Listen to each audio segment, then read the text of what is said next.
अस्सलाम वालेकुम भाईजान, कैसे हैं आप सब लोग? ठीक है, खैरियत से हैं? जिस तरह लास्ट व्लॉग में मैंने आपको बताया था कि मेरी फैमिली जो है अल्हम्दुलिल्लाह सऊदी अरेबिया में आ चुकी है फैमिली विजिट वीज़ा पे। तो मैंने आपको लास्ट वीडियो में बताया था कि मैं आपके साथ डिटेल शेयर करूंगा कि उनसे कौन कौन से डॉक्यूमेंट पाकिस्तान में और फिर सऊदी अरेबिया में जो है वो मांगे गए या उनको शो करवाने पड़े इमिग्रेशन के टाइम और यहाँ पे सऊदी अरेबिया में चेकआउट के टाइम पे। इसके अलावा दो और इम्पॉर्टेंट टॉपिक हैं, वो भी मैं इस वीडियो में कवर करूंगा। एक तो ये कि अभी आपको पता है कि सिंगल एंट्री पे मेरी फैमिली आई है, तो लोग मुझसे पूछ रहे हैं कि ये जो सिंगल एंट्री वीजा है 90 डेज का, ये हर 30 दिन बाद एक्सटेंड होगा या 90 डेज बाद एक्सटेंड होगा। एक और इसके अलावा एक और टॉपिक है उम्रा वीजा का। उम्रा वीजा पे लोग मुझसे सवाल कर रहे हैं, हालांकि उम्रा वीजा को मैंने बहुत ही कम कवर किया है क्योंकि उसमें मेरी इतनी एक्सपर्टीज नहीं है, ना मैंने उसके बारे में ज्यादा रिसर्च की है। लेकिन उम्रा वीजा पे जब मेरी फैमिली आई थी तो वो एक्सपीरियंस मैं आपके साथ जरूर शेयर करूंगा, क्योंकि मेरी पूरी कोशिश होती है कि मैं अपना एक्सपीरियंस शेयर करूं, ना कि किसी और से पूछ के वो आपके साथ एक्सपीरियंस शेयर करूं। कभी कभार कोई ऑथेंटिक इन्फॉर्मेशन मिल जाती है किसी वेबसाइट से या किसी ऑथेंटिक बंदे से, तो वो इन्फॉर्मेशन मैं शेयर कर लेता हूं आप लोगों के साथ। लेकिन ज्यादातर आप वीडियोस मेरी देखेंगे तो आपको जो मेरा पर्सनल एक्सपीरियंस है ट्रेवलिंग का सऊदी अरेबिया में और मेरी फैमिली का, वही मैंने शेयर किया है। वीडियो को स्टार्ट करने से पहले मेरी आप लोगों से फिर रिक्वेस्ट है कि आप लोग मेरे चैनल को सब्सक्राइब बिल्कुल नहीं करते। आप दूसरे यूट्यूबर्स को भी देखें जो सेम टॉपिक्स पे वीडियो बनाते हैं, वो आपको वीडियोस में अपने यही कहते हुए नजर आएंगे कि हम जो है आपके कमेंट्स का रिप्लाई नहीं दे पाते क्योंकि हमारे पास बहुत ज्यादा कमेंट्स आते हैं।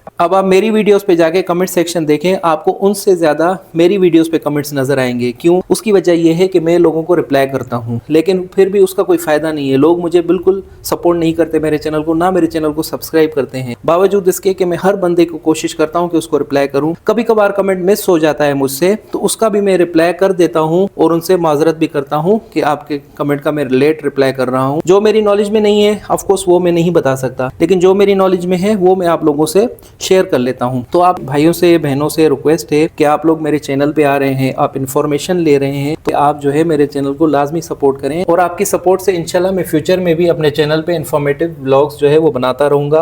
अच्छा, तो सबसे पहले स्टार्ट करते हैं। जब मेरी फैमिली वहां से पाकिस्तान से कराची एयरपोर्ट के थ्रू आई, जब वो वहां पे इन हुए तो जो सिंपल प्रोसीजर होता है, स्टार्टिंग में टिकट का पूछते हैं, बैग चेकिंग। जब वहां पे आए बोर्डिंग पास लेने के लिए, उनके टिकट लेके उनका वीजा देख के उनसे सिर्फ ये पूछा गया कि आपके पास इकामा की कॉपी है जो आपका स्पॉन्सर है, इतना पूछा और उनको उनका बोर्डिंग पास दे दिया गया। उसके बाद नेक्स्ट स्टेप होता है, आपको पता है, इमिग्रेशन। जो लोग ऑलरेडी इंटरनेशनल ट्रेवलिंग कर चुके हैं उनको तो पता होगा, जो लोग नहीं कर चुके उनको मैं उनको बता देता हूँ कि सबसे पहले आपको मिलता है बोर्डिंग पास, ठीक है, काउंटर से। उसके बाद आप जाते हैं इमिग्रेशन पे। इमिग्रेशन पे क्या होता है कि आपका जो है आपके पासपोर्ट पे स्टैंप लगता है और वहां पे आपसे क्वेरी हो सकती है कि आपका पर्पस ऑफ विजिट क्या है। डॉक्यूमेंट्स का आपसे जो सवाल होता है वो यहीं पे होता है। जो सबसे ज्यादा इंपॉर्टेंट बात यही थी कि रिटर्न टिकट का पूछा जाएगा या नहीं, और इसके अलावा पोलियो सर्टिफिकेट का। ये दो सवाल आप मेरे वीडियोस पे देखें तो बहुत आ रहे होंगे। जब मेरी फैमिली इमिग्रेशन पे पहुंची है तो उनका सिर्फ वीजा लिया गया और उनके पासपोर्ट लिए गए। इन दोनों चीजों में से किसी एक का भी सवाल उनसे नहीं हुआ कि आपके पास रिटर्न टिकट है या नहीं। मेरी फैमिली के पास ऑलरेडी टिकट था, क्योंकि मेरी कोशिश होती है कि मैं रूल्स को फॉलो करूं। मेरी वीडियोस में मैंने आपको भी यही बताया है रिटर्न टिकट के हवाले से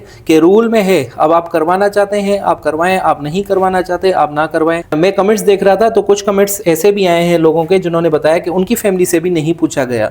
तो अल्हम्दुलिल्लाह मेरी फैमिली से भी नहीं पूछा गया। रिटर्न टिकट का आपने प्रोसीजर देखना है तो आप मेरी वीडियो देख सकते हैं, मैंने उस पर एक वीडियो बनाई हुई है। दूसरा, उनसे पोलियो सर्टिफिकेट का बिल्कुल नहीं पूछा गया।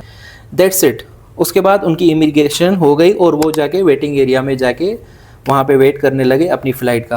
दूसरा हमारा टॉपिक था आज का, मेरी फैमिली यहाँ पे इंटर हो चुकी है, तो अब अबशर में क्या शो हो रहा है। लोग यही कंफ्यूज हैं कि 30 डेज़ हो रहा है, 90 डेज़ हो रहा है, एक्सटेंड कब होगा, 1 महीने के बाद होगा, 90 डेज़ के बाद होगा कि नहीं होगा। पहले मेरी फैमिली जो है वो पाकिस्तान में थी तो अबशर में शो नहीं हो रही थी, मेरी फैमिली मेंबर्स जो है अबशर में शो नहीं हो रहे। अब वो यहाँ पे इन हो चुके हैं तो अब जाहिर सी बात है अबशर में अपडेट हो गया। फैमिली विजिट वीज़ा के सेक्शन में आप देखेंगे तो जितने भी मेंबर्स सऊदीया में इंटर हो जाते हैं वो वहाँ पे ऐड हो जाते हैं, अपडेट हो जाते हैं। अब उनकी अगर डिटेल जाके देखूँ तो वहाँ पे 90 डेज़ शो हो रहे हैं। अब 90 डेज़ का मतलब यही है कि ये वीज़ा जो है 90 डेज अगर एक्सटेंड होगा भी तो 90 डेज़ के बाद होगा। अबशर पे अब जो है एंट्री डेट नज़र आ रही है, 10 तारीख को मेरी फैमिली यहाँ पे एंटर हुई थी सऊदी अरेबिया में और एक्सपायरी डेट आ रही है 8/10/2025।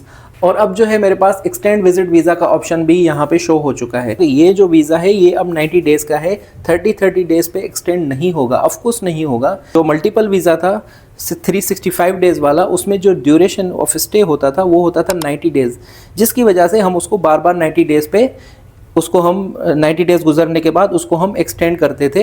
अब वो तो अपशर से करते थे या तो फिर बॉर्डर से, लेकिन इसमें इस तरह नहीं है। इसमें टोटल जो हमारा ड्यूरेशन है वो 90 डेज़ का है, 30 डेज़ का ड्यूरेशन नहीं है। अगर आपके पास कोई इस तरह का डॉक्यूमेंट है तो आप मुझे दिखाएं जिसमें लिखा हुआ हो कि 30 डेज़ का ड्यूरेशन है। वो उसी सूरत में होता अगर कहीं पर लिखा रहता 30 डेज़ ऑफ वन स्टे, एक स्टे हो गया 30 दिन का, एक्सटेंड करें, फिर दूसरा हो गया, तब वो सूरत हाल बनती। तो मैं उम्मीद करता हूं कि आपको जो है क्लियर हो चुका होगा। अच्छा, लास्ट जो है उम्रा वीज़ा, लोग मुझसे पूछ रहे हैं कि उम्रा वीज़ा पे हम रियाद एयरपोर्ट पे आ सकते हैं कि नहीं, या फिर दम्माम पे आ सकते हैं कि नहीं। मुझे कोई भी 100% श्योरिटी के साथ नहीं कह पा रहा था। इवन कुछ लोग ये भी कह रहे थे कि हमारी फैमिली खुद आई है तो कोई प्रॉब्लम नहीं हुई। तो मैंने बेहतर यही समझा अपनी फैमिली के मामले में कि मैं रिस्क ना लूं, और अपनी फैमिली को मैंने बुलाया था जिद्दा एयरपोर्ट पे, और उनकी जो रिटर्न टिकट थी वो भी जिद्दा की हुई थी। हालांकि मैं जिद्दा में नहीं रहता, मैं अल खर्ज में रहता हूं, आपको पता है रियाद के जो करीब एक सिटी है। तो मैंने अपने केस में जो है रिस्क नहीं लिया था फैमिली के मामले में, क्योंकि मेरे छोटे बच्चे हैं और वाइफ अकेली थी, फ़र्स्ट टाइम आ रही थी सऊदी अरेबिया। अब आप अपनी कंडीशन देख लें कि आपके जो फैमिली मेम्बर्स आ रहे हैं वो यहाँ पे आके अगर रियाद एयरपोर्ट, दमाम एयरपोर्ट पे अगर कोई उनको प्रॉब्लम फेस होती है तो क्या वो उसको टैकल कर पाएंगे, वो उनसे बात कर सकेंगे इमिग्रेशन से? अगर वो नहीं बात कर सकेंगे तो आपको चाहिए कि आप इस तरह का रिस्क ना लें। जो एयरपोर्ट असाइन है उम्रा वीज़ा पे, एक है जिद्दा, दूसरा है मदीना, आप उन्हीं एयरपोर्ट पे ट्रेवल करें। अगर आप अपनी फैमिली को इजी रखना चाहते हैं, रिलैक्स रखना चाहते हैं, तो कोशिश करें उन्हीं एयरपोर्ट्स पे आप आएँ जिन पे अलाउ है उम्रा वीज़ा लेकर आना। तो मेरी यही सजेशन है, बाकी आप लोगों की मर्ज़ी है। तो उम्मीद करता हूँ कि आज का व्लॉग जो है वो आपको काफ़ी हेल्पफुल लगा होगा। मज़ीद कोई भी क्वेश्चंस हैं तो मुझसे पूछें, मैं कोशिश करूँगा कि नेक्स्ट व्लॉग्स में उनको कवर करूँ। और अपशर के हवाले से मैं मज़ीद आपके साथ डिटेल शेयर करूँगा। जो वेबसाइट है उस पर जाके मैं आपको कंप्लीट प्रोसीजर दिखाऊँगा। तो इंशाल्लाह मैं मिलता हूँ आपसे नेक्स्ट व्लॉग में। अपना ख्याल रखिएगा, मुझे दुआ में याद रखिएगा। अल्लाह हाफ़िज़।